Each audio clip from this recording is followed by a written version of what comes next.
Hi friends, welcome to cook with Arul. இன்றைக்கி நம்ம சேனலில் நாம் தெரிஞ்சுக்க போகிறது பீன்ஸை பற்றி தான் ஃப்ரெண்ட்ஸ். பீன்ஸ் சமைக்கிறதுக்கு நல்லாயிருக்கும், டேஸ்ட்டாக இருக்கும். ஆனால் சமைக்கிறவங்களுக்கு அது கொஞ்சம் கஷ்டமான விஷயம். ஏன்னு கேட்டிங்கன்னா, பீன்ஸ் குட்டி குட்டியாக இருக்கிறதுனால அதை சின்ன சின்னதாக வெட்டி பொரிக்கும்போது ரொம்ப டைம் எடுக்கும், போர் அடிக்கும். அதனால் பீன்ஸ் சமைக்கணுனாலே கொஞ்சம் கஷ்டமாக இருக்கும். ஆனால் அதில் ரொம்ப ஹெல்த் பெனிஃபிட்ஸ் இருக்குது. ஸோ நீங்கள் இனிமேல் சலிக்காமல் அதை நீங்கள் குக் பண்ணுங்கள். அதில் நிறைய ஃபைபர் இருக்குது, விட்டமின் சி இருக்குது, ப்ரோட்டீன் இருக்குது, அயன் இருக்குது. இதனால் இதை எடுத்துக்கிட்டாக்கா டைஜஸ்டிவ் ப்ராப்ளம் சால்வ் ஆகிடும், ஹார்ட் ப்ராப்ளம் சால்வ் ஆகும், டயபெட்டிஸ் இருக்கிறவங்களுக்கு ஹெல்ப்ஃபுல்லாக இருக்கும். இதில் விட்டமின் கே அப்படின்னு ஒன்று இருக்குது. அது இந்த ப்ளீடிங் ப்ராப்ளம் இருக்கிறவங்களுக்கெல்லாம் கூட ரொம்ப ஹெல்ப்ஃபுல்லாக இருக்கும். இதில் இன்னும் அதிகமான ஹெல்த் பெனிஃபிட்ஸ்லாம் இருக்குது. அதாவது இது லோ ஃபேட் அப்படின்றதுனால வெயிட்டை குறைக்கிறதுக்கு உதவியாக இருக்கும். நிறைய ப்ரோட்டீன் வேறு இருக்குது. இப்போ இதை எப்படி நம்ம பொரியல் பண்ணலாம் அப்படின்னு பார்க்க போகிறோம் ஃப்ரெண்ட்ஸ். வாங்க, பொரியலுக்கு தேவையான பொருட்கள் என்னென்னு பார்த்துக்கலாம். பீன்ஸ், வெங்காயம், பச்சை மிளகா, தேங்காய். தேங்காயோட குணங்கள், அதோட பயன் என்ன அப்படின்றத வீடியோவில் லாஸ்ட்டில் பார்க்க போகிறோம். ஸ்கிப் பண்ணாமல் பாருங்கள். இப்போ பீன்ஸை நல்லா கழுவி இந்த மாதிரி சின்ன சின்னதாக கட் பண்ணி வச்சுக்கலாம். பொரியல் பண்ணுறதுக்கு ஒரு பேனில் 2 டீஸ்பூன் ஆயிலை சூடு பண்ணிக்கோங்க. எண்ணெய் சூடானதும் 1 டீஸ்பூன் கடுகு, 2 காஞ்ச மிளகா, 2 பச்சை மிளகா.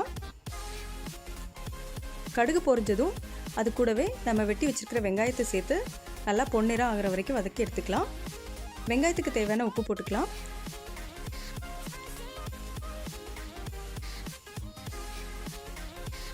இப்போ நல்லா பொன்னிறம் ஆகிற வரைக்கும் வதக்கிக்கலாம். வெங்காயம் நல்லா வதங்கினதும் நம்ம வெட்டி வச்சுருக்கிற பீன்ஸை இது கூட சேர்க்க போகிறோம். எப்போதுமே நம்ம வெஜிடபிள் பொரியல் பண்ணும்போது அதோட கலர் மாறாமல் சமைச்சோம் அப்படின்னா அந்த வெஜிடபிளில் இருக்க நியூட்ரியன்ஸ், சத்துக்கள் எல்லாமே நம்மளுக்கு அப்படியே கிடைக்கும். அதனால் கொஞ்சமாக தண்ணி தெளித்து நம்ம அதை மூடி போட்டு வேக வைக்க போகிறோம். தேவையான உப்பு சேர்த்துக்கலாம். கொஞ்சமாக இப்போ தண்ணி தெளிச்சிக்கலாம். ரொம்ப அதிகமாக தண்ணி சேர்க்காதீங்க, டேஸ்ட் கம்மியாயிடும். ஸோ கொஞ்சமாக தண்ணி தெளித்து கிளறி விட்டுட்டு இப்போ நம்ம மூடி போட்டு இதை வேக வைக்க போகிறோம். பீன்ஸ் வேகிறதுக்கு ஆல்மோஸ்ட் ஒரு 10 to 15 மினிட்ஸ் ஆகும். ஸோ ஃபஸ்ட்டு ஒரு 5 to 6 மினிட்ஸ் ஆகும்போது எடுத்து அடி பிடிக்காமல் இருக்கிறதுக்காக கொஞ்சம் கிளறி விட்டுக்கோங்க. திரும்பவும் மூடி போட்டு வேக வச்சுக்கலாம். பாருங்கள், ஆல்மோஸ்ட் நல்லா சூப்பராக வெந்து வந்திருக்குது. இந்த சமயத்தில் ஒரு 1/2 கப் தேங்காவை துருவி இது கூட சேர்த்துக்கலாம்.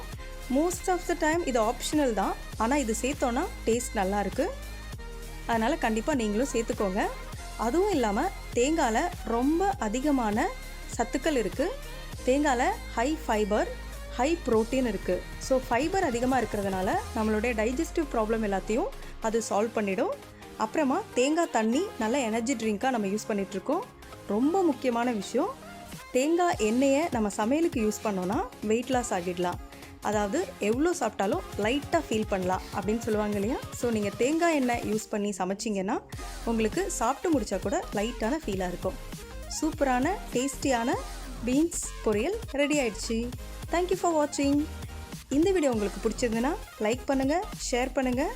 உங்களுக்கு எவ்வளோ யூஸ்ஃபுல்லாக இருந்தது அப்படின்றத கமெண்ட் பண்ணுங்கள். கண்டிப்பாக சப்ஸ்கிரைப் பண்ணுங்கள். பக்கத்தில் இருக்க அந்த பெல் பட்டனையும் ப்ரெஸ் பண்ணிவிடுங்க. பாய்.